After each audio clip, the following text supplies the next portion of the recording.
तुम्ही बँकेत गेलात, होम लोनसाठी अप्लाय केलं, तुमचे सगळे डॉक्युमेंट्स परफेक्ट होते, जॉबही स्टेबल आहे, सॅलरी पण खूप चांगली आहे, पण बँकेने काय केलं तर तुमचं कर्ज थेट नाकारलं. जे बँकवाले एरवी फोन करून मागे पडून पडून होम लोन घ्या म्हणून विनवण्या करतात, त्यांनीच ऐनवेळी तुमचं कर्ज का नाकारलं? याचं कारण तुमचा सिबिल स्कोअर हा कमी आहे. आणि सर्वात भयंकर गोष्ट ही आहे की तुम्हाला स्वतःला हे माहीतच नव्हतं की तुमचा स्कोअर हा कमी झाला आहे. आज मी तुम्हाला सांगणार आहे सिबिल स्कोअर वाढवण्याचे काही सिद्ध मार्ग, आणि व्हिडिओच्या शेवटी असा एक मार्ग जो बहुतेक लोकांना माहीत नसतो, जो सिबिल वाढवण्याचा एक प्रकारचा हॅकच आहे.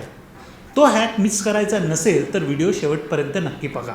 नमस्कार मंडळी, मी रोहित कापडी आपल्यासमोर आलो आहे बाय राईट मराठीच्या माध्यमातून.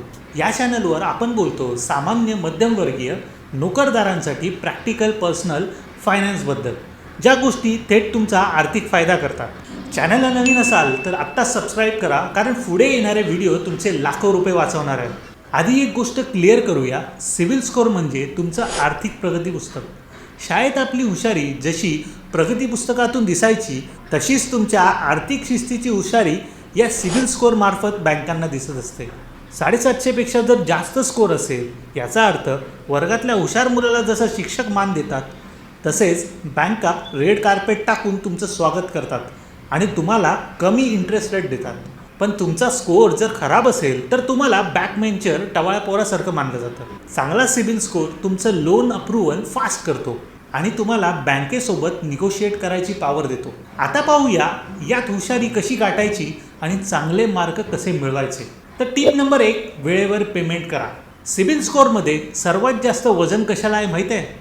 तुमच्या पेमेंट हिस्ट्रीला, तेही तब्बल 35%. म्हणजे हा तुमचा स्कोअरिंग सब्जेक्ट आहे, अगदी गणितासारखा. याचा अर्थ असा की तुमचा एकही EMI लेट झाला किंवा एकही क्रेडिट कार्ड बिल मिस झालं तर तुमचा स्कोअर ताबडतोब खाली येतो. आणि एकदा हा स्कोअर खाली आला की तो वर यायला कित्येक महिने लागतात.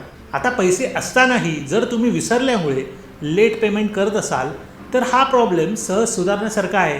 तुम्ही आत्ताच जा आणि तुमच्या सगळ्या EMI आणि क्रेडिट कार्ड बिलांसाठी ऑटो पेमेंट सेट करा.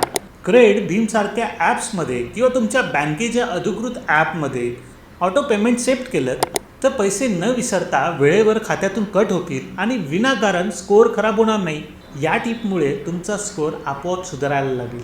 आता पाहूया दुसरी टिप. दुसरी महत्त्वाची आयडिया म्हणजे क्रेडिट युटिलायझेशन.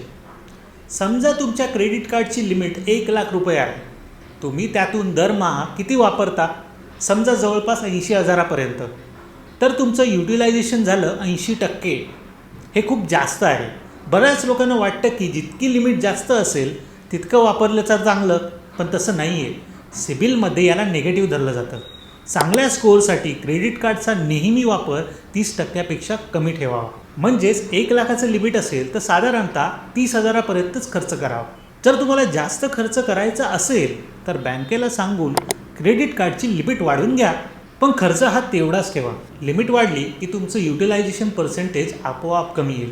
काही लोकांचा असा गैरसमज असतो की सुरक्षेसाठी ते कार्डची लिमिट वाढवून घेत नाहीत. त्यांना वाटतं लिमिट वाढली की काही स्कॅम झाला तर मोठा फटका बसेल. त्यासाठी सुद्धा एक मस्त आयडिया आहे. तुमची क्रेडिट लिमिट मोठी असली तरी तुमच्या कार्डचा स्वाईप किंवा ऑनलाईन वापर तुम्ही बँकेच्या ॲपमध्ये हव्या तेवढ्या रकमेवरती लॉक करू शकता, जेणेकरून फसवणूकही होणार नाही आणि तुमचा स्कोअरही सुधारेल. पुढची टीप म्हणजे एक चूक जी खूप जण करतात. जुनं क्रेडिट कार्ड वापरत नाहीत म्हणून ते बंद करून टाकतात. हे पूर्णपणे चुकीचं आहे. जर त्या जुन्या क्रेडिट कार्डला काही वार्षिक चार्जेस नसतील तर ते चालूच ठेवा. सिबिल स्कोअरसाठी तुमची क्रेडिट हिस्ट्री जितकी जुनी असेल तितका तुमचा स्कोअर मजबूत राहतो. समजा तुमचं 2015चं एक जुनं कार्ड आहे, ते बंद करू नका. वर्षातून फक्त एकदा त्यावर एक छोटासा खर्च करा, 500 रुपयाचं पेट्रोल किंवा ग्रोसरीज, आणि लगेच ते बिल भरून टाका. त्यामुळे कार्डही ॲक्टिव्ह राहील आणि क्रेडिट हिस्ट्री मजबूत दिसेल आणि हा सिबिलसुद्धा खुश राहील. आता टीप क्रमांक 4, कधी असं ऐकलं आहे का, लोन लवकर मिळावं किंवा जास्तीत जास्त ठिकाणाहून अप्रूव्ह व्हावं म्हणून तुम्ही एकाच वेळी SBI, HDFC, ICICI सारख्या 3-4 बँकांमध्ये लोनसाठी अप्लाय केलं. असं करत असाल तर आत्ताच थांबा. प्रत्येक वेळी जेव्हा तुम्ही अप्लाय करता तेव्हा बँक तुमचा सिबिल रिपोर्ट ओढते. यालाच हार्ड इन्क्वायरी म्हणतात. आणि प्रत्येक हार्ड इन्क्वायरीमुळे तुमचा स्कोअर हा थोडा थोडा खाली येतो. म्हणजे लोन मिळण्यापूर्वीच तुम्ही तुमचा स्कोअर आणखी खाली पाडून घेता. तर स्ट्रॅटेजी अशी असावी, आधी एकाच बँकेत अप्लाय करा. तिथे जर रिजेक्ट झालं तर किमान 3 महिने थांबा, तुमचा स्कोअर सुधारावा, मगच दुसऱ्या बँकेत ट्राय करा. आता रेग्युलर टिप्समधली ही शेवटची टिप नीट ऐका, कारण यानंतर आपण सिक्रेट टिप पाहणार आहोत. खूप लोकांचा सिबिल स्कोअर कमी असतो तो त्यांच्या स्वतःच्या चुकीमुळे नाही, तर सिबिल रिपोर्टांमधील चुकांमुळे. कधी बँकेने तुमची भरलेली EMI अपडेट केली नसते, क्लोज झालेलं लोनसुद्धा अजूनही ॲक्टिव्ह दाखवत असतं, तर कधी दुसऱ्याच कोणाच्या अकाउंट तुमच्या नावावर लिंक झालेलं असतं. या चुकांमुळे स्कोअर खाली येतो आणि ते तुम्हाला माहीतही नसतं. यासाठी www.sibil.com वर जा. तिथे वर्षातून एकदा फ्री क्रेडिट रिपोर्ट मिळतो, तो नीट चेक करा. त्यात काही चूक आढळली तर लगेच ऑनलाईन डिस्प्यूट फाईल करा. 30 दिवसांच्या आत ती चूक सुधारणे त्या सिबिलला बंधनकारक असते. सतर्कता पाळणे हे हुशारीचं लक्षण आहे, नाहीतर शेवटी म्हणावे लागेल. देखा आपने लापरवाही का नतीजा है. आता मी तुम्हाला त्या टिप्स सांगणार आहे ज्या जास्त चर्चेत नसतात पण खूप प्रभावीसुद्धा असतात. जरा लक्ष देऊन ऐका. तर सिक्रेट टिप 1, तुम्ही क्रेडिट कार्ड वापरता आणि ड्यू डेटच्या आधी बिल भरता. खूप चांगलं आहे, पण आता एक पाऊल पुढे जा. क्रेडिट कार्डचं स्टेटमेंट महिन्याच्या एका ठराविक तारखेला जनरेट होतं, त्याला म्हणतात बिलिंग सायकल डेट किंवा स्टेटमेंट डेट. बँक सिबिलला तुमचा डेटा याच स्टेटमेंट डेटला पाठवते की तुमच्यावर किती आउटस्टँडिंग बॅलन्स आहे. जरी तुम्ही ड्यू डेटला पूर्ण बिल भरत असाल तरी स्टेटमेंट डेला जर तुमचं बिल जास्त दिसलं तर सिबिलला तुमचं युटिलायझेशन जास्त वाटतं. तर हॅक काय आहे, तुमच्या स्टेटमेंट डेटच्या 2 दिवस आधीच वापरलेले पैसे भरून टाका. यामुळे काय होईल, स्टेटमेंट डेटला सिबिलकडे डेटा जाताना तुमचा बॅलन्स खूप कमी दिसेल किंवा झिरोच दिसेल. युटिलायझेशन कमी असल्यामुळे तुमचा स्कोअर अतिवेगाने वाढेल.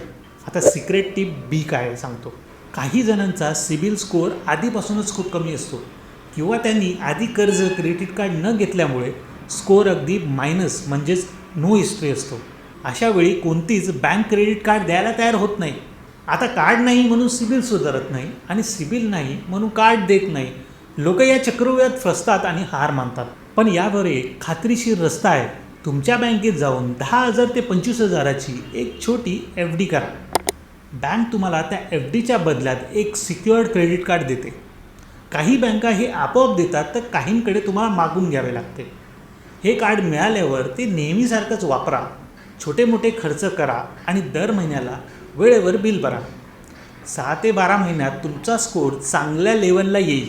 सिबिल स्कोअर 0पासून जर रिबिल्ड करायचा असेल तर हा सर्वात जलद, सुरक्षित आणि प्रॅक्टिकल मार्ग आहे. यात तुमचे पैसे FDमध्ये सुरक्षित राहतात आणि त्यावर व्याजही मिळत राहते. तर मंडळी, सिबिल स्कोअर एका रात्रीत बदलत नाही, पण कन्सिस्टंट प्रयत्नांनी 6 ते 12 महिन्यात 750पेक्षा स्कोअर अधिक मिळवणं पूर्णपणे शक्य आहे. आता एक काम करा, मला या कमेंटमध्ये नक्की सांगा की यातील कोणती टिप किंवा हॅक तुम्हाला सर्वात जास्त आवडले किंवा जे तुम्हाला आधी माहीत नव्हते. तुमचे काही प्रश्न असतील तर तेही कमेंटमध्ये विचारा. हा व्हिडिओ आवडला असेल तर तुमच्या मित्रांना नक्की शेअर करा ज्याचं लोन रिजेक्ट झालं किंवा जो होम लोन घेण्याच्या तयारीत आहे. त्याच्यासाठी ही माहिती खूप महत्त्वाची आहे. व्हिडिओला लाईक करा, चॅनलला सबस्क्राईब करा आणि बेल आयकॉन दाबायला विसरू नका. धन्यवाद.